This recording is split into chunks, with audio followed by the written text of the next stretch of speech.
रहमत Ramzan SS news के साथ। कंदकोट में जस्कम तरफा बशीर खान कुरैशी जी 11वीं वरसी के मौके ते पैदल मार्च काफ़िलो शहर जो गश्त करे रतो देरो ॾांहुं रवानो थी वियो।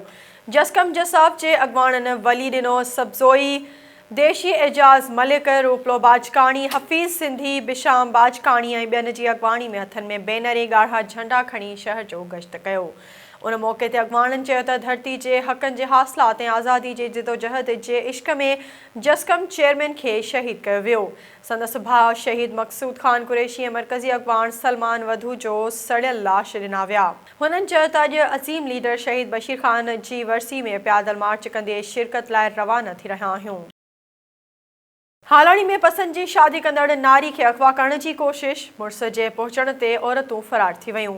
बहलाणी जे रहवासी गुलाम मोहम्मद सेतो पंहिंजे भाउ उमर सेतो सां नेशनल प्रेस क्लब पहुची दाहींदे ॿुधायो त 5 महीना अॻु मूं फज़ीला सेतो सां हैदराबाद जी अदालत में परणो कयो।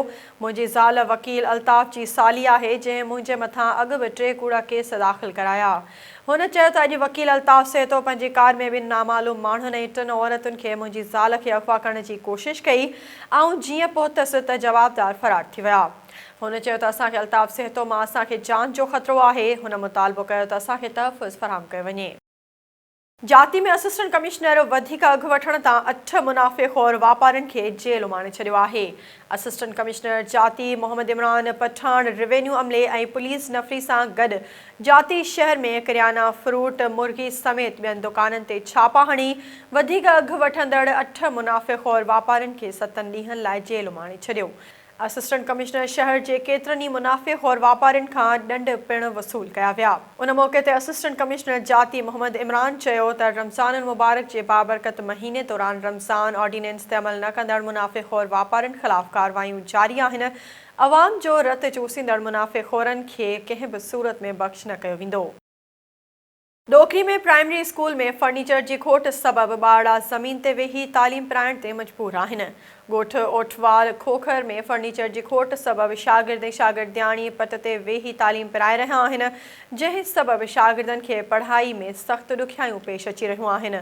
उन सिलसिले में ॻोठाणनि फ़हीम खोखर, अनवर अली खोखर ऐं ॿियनि मीडिया सां ॻाल्हाईंदे चयो त असांजे ॻोठ में केतिरनि सालनि खां वठी गवर्नमेंट प्राइमरी स्कूल में फर्नीचर जी खोट आहे, जंहिं करे शागिर्द ऐं शागिर्दियाणियूं ज़मीन ते वेही इल्मु पिराए रहिया आहिनि। हुननि तालीम जे सूबाई वज़ीर खां त मुतालबो कयो त स्कूल खे फर्नीचर ॾेई इंसाफ़ कयो वञे।